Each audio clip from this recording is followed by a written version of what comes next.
జనసేన చాలా కీలకంగా ఓట్లు చేయకుండా 98% స్ట్రైకింగ్ రేట్ ఉండేలాగా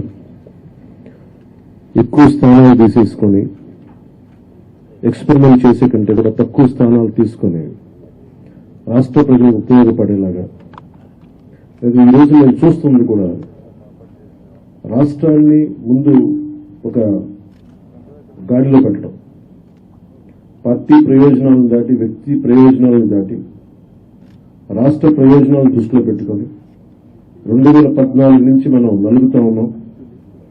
2019కి ఈ అరాచక పాలన వల్ల ఇంకా నలిగిపోతా ఉన్నాం. ఇలాంటి సమయంలో నేను చాలా నిర్మాణాత్మకంగా చాలా బాధ్యతతోటి అన్ని ఆలోచించి చాలా మంది పెద్దలు 40 స్థానాలు కావాలి 70 స్థానాలు కావాలంటే ఒకటే చెప్పాను అందరికీ. 2019లో కనీసం నాకు ఒక 10 స్థానాలు ఉందంటే ఈరోజు ఎక్కువ స్థానాలు తీసుకొని ఒక మంచి చక్కటి అవకాశం ఉండేది. కోల్పోయాం కాబట్టి ఈసారి తక్కువ స్థానాలతోటి 98% స్ట్రైకింగ్ రేట్ ఉండాలి. దాంట్లో భాగంగానే 24 స్థానాలు 3 పార్లమెంట్లు ఫిక్స్ అయిపోయాం.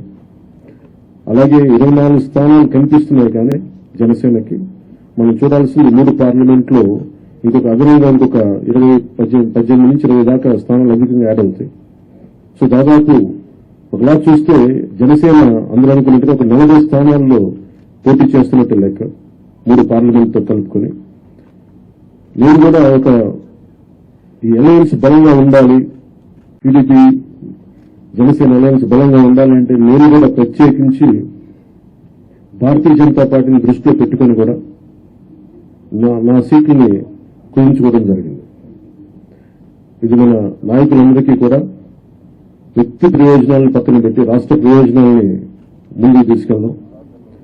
ఓటు ట్రాన్స్ఫర్ అయిన రోజున ఎవరైతే త్యాగాలు చేశారో, ఎవరైతే కష్టపడి పనిచేశారో ప్రతి ఒక్కరికి పేరు పేరున ఈ సభావేదిక మీదుగా నేను తెలియజేసుకుంటా ఉన్నాను.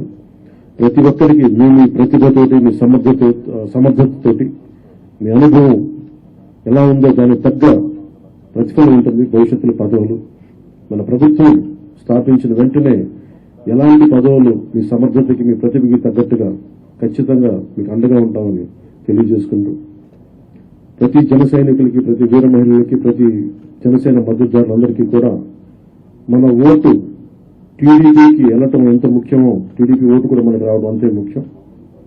జనసేన ఓటు ఖచ్చితంగా టీడీపీకి ట్రాన్స్ఫర్ అయితేనే ఈ రాష్ట్రం చాలా అద్భుతంగా ఉంటుంది. ఎట్టి పరిస్థితుల్లో కూడా ఓటు ట్రాన్స్ఫర్ అనేది ఖచ్చితంగా జరగాలి. అందుకని ఎలాంటి పొరపక్షాల మధ్యలో 1-2 వచ్చినా వైసీపీ దుష్ట పండాగాలు పని ఏదైనా ఎలాంటి విభేదాలు సృష్టించినా వాటిని అందులో సమర్థవంతంగా ఎదుర్కోవడానికి, కలిసికట్టుగా ఎదుర్కోవడానికి మేము పూర్తి సంసిద్ధతగా ఉన్నాం. ఆయన సిద్ధమని చావగొడతా ఉన్నారు. బాబు నీకు యుద్ధం ఇస్తాం, నీకు అది ఎందుకు యుద్ధం చేస్తామంటే ప్రజలు తిరిగి ఆంధ్రప్రదేశ్ ని గాడిలో పెట్టడానికి యుద్ధం చేస్తాం. ఇక మనస్ఫూర్తిగా ప్రజలందరికీ కూడా చాలా శుభదినం. మనం ప్రభుత్వాన్ని స్థాపిస్తున్నాం, మనం గెలుస్తున్నాం. జై జనసేన, జై టీడీపీ, జై హింద్.